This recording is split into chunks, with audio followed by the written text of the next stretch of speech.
এদিকে ব্যারিস্টার সুমনকে হত্যার হুমকি দেওয়া ব্যক্তিদেরকে শনাক্ত করেছে ডিবি প্রধান হারুন রশিদ। জানা গেছে, হত্যার হুমকি দেওয়ার পেছনে আওয়ামী লীগের বড় বড় রাজনৈতিক নেতাদের হাত রয়েছে।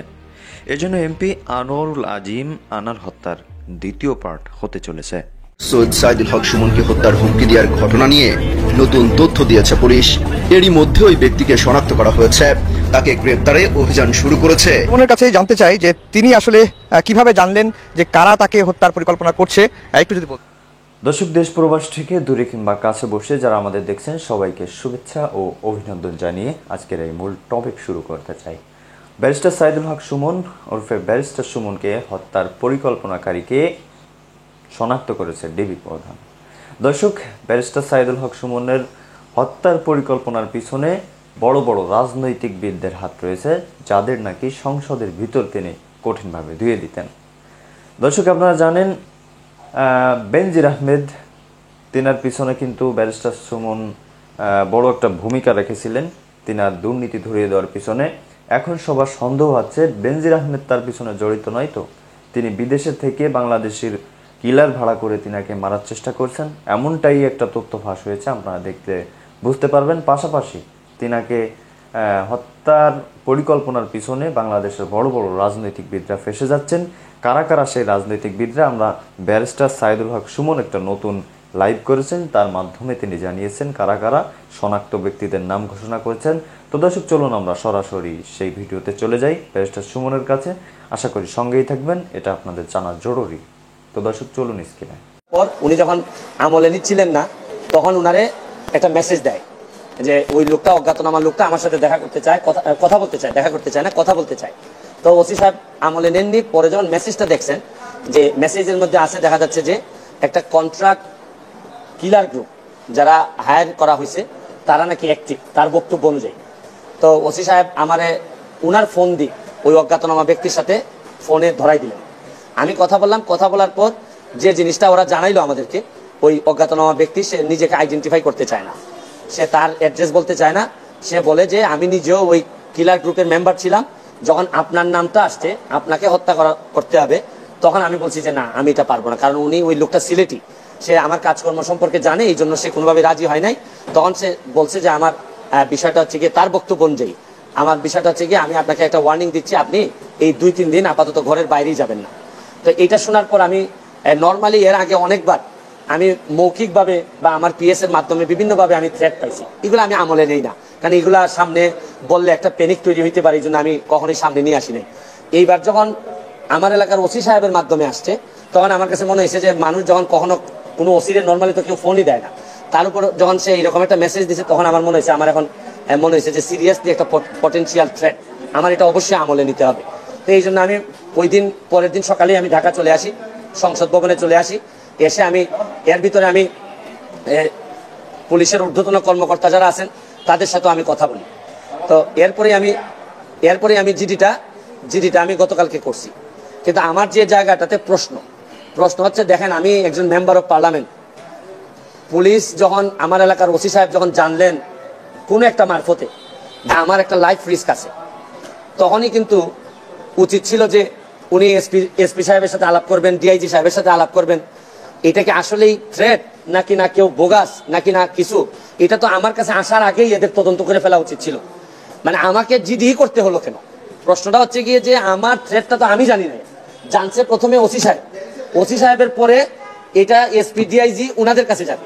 আমি জানার আগেই ওনারা আমাকে প্রোটেকশন দিবেন, আমাকে পরে জানাবেন যে এই থ্রেটটা যেটা ছিল এটা রিয়েল অথবা ফেক। ওনারা আমাকে বলছেন, ওসি সাহেবের যতটুকু ব্রেইনে ধরছে উনি ধরছেন, আমাকে বলছেন, আমাকে জিডি করতে হয়েছে। আর আমার নিরাপত্তা তো এখন আমার নিজেরই দিতে হইতেছে। এখন রাষ্ট্রযন্ত্র, আমি এটা বুঝলাম না যে এই রাষ্ট্রযন্ত্র আসলে কি আদৌ আমার বাঁচাই রাখতে চায় কিনা। কারণ হচ্ছে কি, আমি যাকে জিডি করতেছি পুলিশ ডিপার্টমেন্ট, সেই তো আগে জানছে আমার আগে, সেই তো আমার বলার দরকার ছিল যে সে ব্যক্তি আইডেন্টিফাই করা যায় নাই।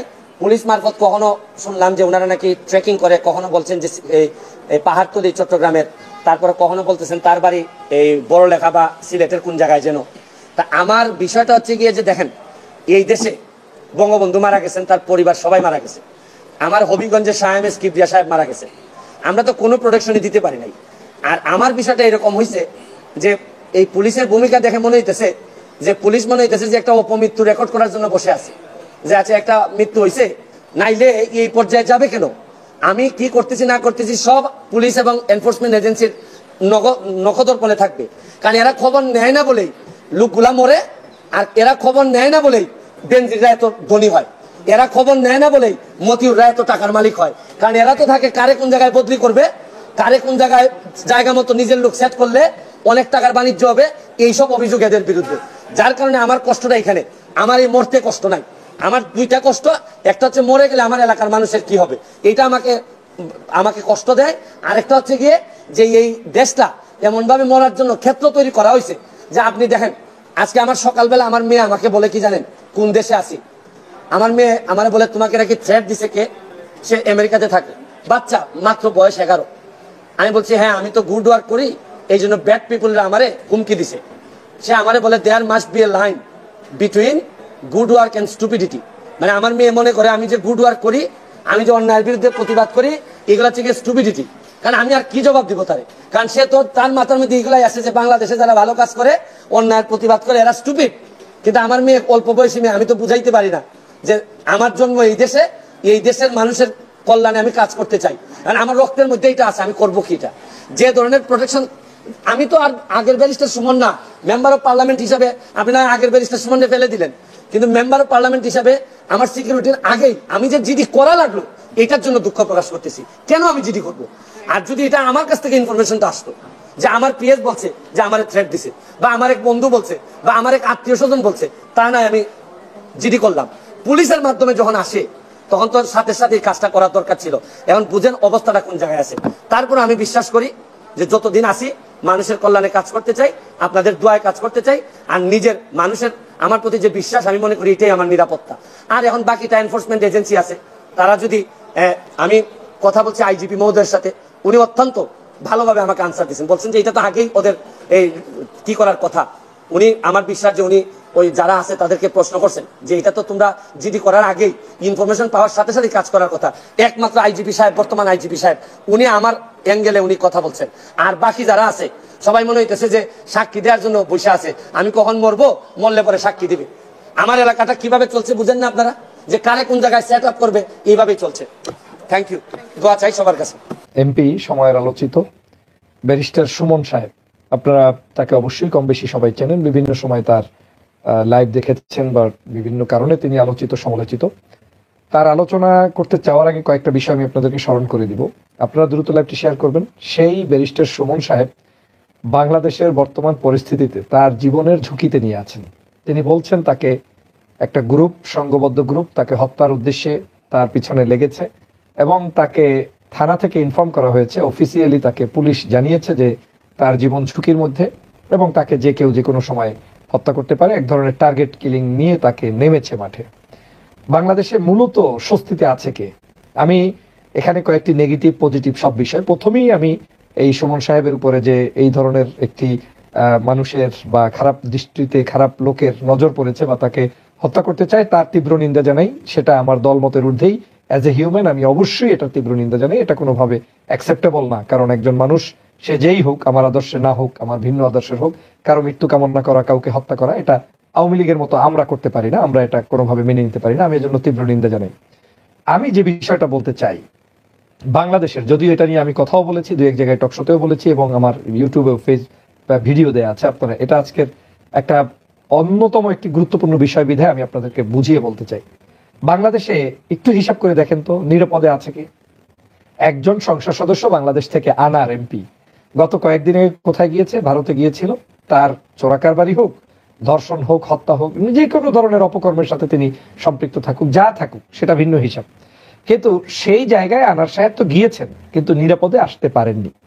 তাকে কেউ বলছেন খুন করছেন, কেউ বলছেন গুম করছেন, তার এখন একটা মাংসের টুকরাও খুঁজে পাওয়া যায় না। তাহলে সেই মানুষটা কোথায়? একজন সংসদ সদস্য আমাদের প্রতিবেশী দেশ, আমাদের বন্ধু দেশে গিয়ে নিরাপদে ফিরে আসতে পারে না, তার নিরাপত্তা নাই। ব্যারিস্টার সুমন সাহেব বলছেন যে তাকে কেউ না কেউ খুঁজছে তাকে শেষ করে দেওয়ার জন্য। এখন কিন্তু বিএনপি ক্ষমতায় নাই, জামাত ক্ষমতায় নাই, হেফাজত ক্ষমতায় নাই, ওনারাই ক্ষমতায়, ওনাদের লোকেরাই খুঁজছে। এবং উনি আবার অভিযোগ করছে যে আমার নিরাপত্তাহীনতায় ভুগছি, কিছু কিছু লোক হয়তো বসে আছে শুধুমাত্র আমার মৃত্যুর পরে মানে ওইটা নিয়ে অনুসন্ধান চালানোর জন্য। তার মানে তিনি কতটা ঝুঁকিতে আছেন, তিনি আত্মবিশ্বাসের অভাবেও আছেন যে তার দলের ক্ষমতাধর ব্যক্তিরাই হয়তো তাকে শেষ করে ফেলবে, সে নিজের জীবন নিয়ে শঙ্কিত। সুমন সাহেব, আপনাকে একটু প্রশ্ন করে রাখতে চাই। আপনার এই জায়গায় আমি কষ্টিত, আমি বেদনা বিধুর, আমি অবশ্যই আপনার এই আবেগটা আমি বুঝতে পারি, আপনার বিষয়ে আমি আলোচনা করব। তার আগে আপনাকে একটু একটা ওয়ার্নিং দিয়ে নিয়ে যেতে চাই।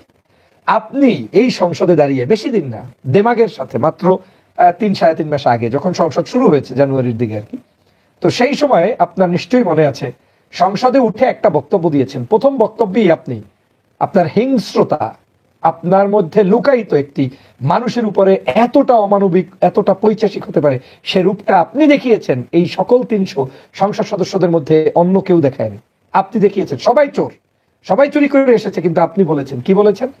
আপনি নাকি আপনার চেয়ারটা সেটিং এর আগে জিজ্ঞেস করেছেন যারা এই ম্যানেজমেন্টে আছে স্পিকারের মাধ্যমে, যে আপনার ওই সিটটাতে মতিউর রহমান নিজামী কিংবা গোলাম আজম কিংবা এই জামাতপন্থী যাদেরকে ফাঁসি দিয়েছেন, হ্যাঁ, আলী হাসান মুজাহিদ, এই জাতীয় মানুষরা বসে গিয়েছে কিনা।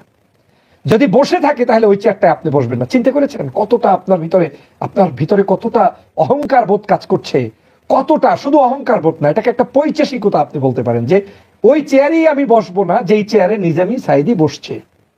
বাংলাদেশের নিয়ম অনুযায়ী সাবেক মন্ত্রী সে যে দলের হোক, ওই নামের তালিকায় তার নামই থাকতে হবে। চেয়ার আপনি যে দলেরই হন, ওই চেয়ারে আপনি বসবেন, আগামী দিন ছাত্রলীগ বসবে, আরেকদিন আরেকজনে বসবে। স্কুল কলেজ ইউনিভার্সিটির নিয়ম তো এটাই, যে আপনি দল করলে তো আর চেয়ার পরিবর্তন হবে না। আর আপনি সংসদে এসে বলছেন ওই চেয়ারটা পরিবর্তন করে দিতে হবে, তারপরে আর এই চেয়ারে আপনি বসবেন। আমি খুব দুঃখ পেয়েছিলাম আপনার সেই বক্তব্যে, আমার হৃদয়টা খান খান হয়ে গিয়েছিল যে এমন কি অপরাধ সেই ব্যক্তিরা করেছে যেই ব্যক্তিদের চেয়ারেই আপনি সুমন ব্যারিস্টার সাহেব বসতে পারবেন না। কেন? সাইদির ওখানে। তার মানে কত উচ্চমানের দালাল আপনি, কতটা হাইব্রিড দালাল আপনি, কতটা এই যে কোটি টাকার গরু বিক্রি হচ্ছে এই মানের, হ্যাঁ, ইমরান সাহেবদের যে গরুর বাজার দেখেছি, এই মানের হাই প্রোফাইলের দালাল আপনি, সেটা আমি সেদিন দেখেছি। যদিও আপনার শত শত ভালো গুণের আমি অবশ্যই প্রশংসা করতে আমার কোনো দ্বিধাবোধ নেই, আপনার ভালো কাজের আমি প্রশংসা করলে আমার কষ্ট লাগবে না, কিন্তু আপনার এই কাজটা নিজের জায়গায় একটু মেপে দেখেন। গত কয়েকদিন আগে আপনি বক্তব্য দিলেন বাংলাদেশের কোনো বিরোধী দলই নাই, বিরোধী দল যদি শেখ হাসিনা আপনাকে নির্দেশ দেয় আপনি বিরোধী দল হইতে পারেন। কয়দিন আগে এসেছেন রাজনীতিতে, মাত্র কয়দিন আগে আপনি প্রবেশ করেছেন। আপনি দেশনেত্রী বেগম খালেদা জিয়া, তারুণ্যের অহংকার তারেক রহমান, বিরোধী দলের জামাত, শিবির, হেফাজত, অন্য যারা আছে সব বাদ, আপনাকে শেখ হাসিনা নির্দেশ দিবে আর আপনি হবেন বাংলাদেশের বিরোধী দলের নেতা হিসাবে সংসদে কথা বলতে চান। কেন? কারণ আপনি বিরোধী দল থেকে কথা শুনছেন না, সরকারকে যেভাবে চাপে ফালানো দরকার সেটা ফালাচ্ছে না। আপনার দৃষ্টিতে এর চাইতে মিথ্যাবাদী আর কি হতে পারে? আপনার চোখে কি যায় না যে বাংলাদেশের কোনো জায়গায় কোনো বিরোধী মতের মানুষকে সরকার দাঁড়াতে দেয় না? আপনি কি কখনো প্রতিবাদ করেছেন? এই যে গুলিগুলো হচ্ছে, হত্যাগুলো হচ্ছে, লিফলেট বিতরণ করতে গিয়ে গুলি হচ্ছে, মানুষ মারা হচ্ছে, 28 অক্টোবরের সমাবেশকে কেন্দ্র করে গুলি ছোড়া হচ্ছে, আওয়ামী লীগের একটা অসদাচরণ নিয়ে আপনি এত পাক্কা ইমানদার মনে করছেন, আপনি একটা প্রতিবাদ করেছেন কোথাও? একটা লাইভ করেছেন? করেননি। আপনাকে শেখ হাসিনা, ভারত কিংবা আপনার নিজস্ব কিছু এজেন্সি, তারা আপনাকে যে ভাষায় শিখিয়ে দেয় আপনি সেই ভাষায় কথা বলেন।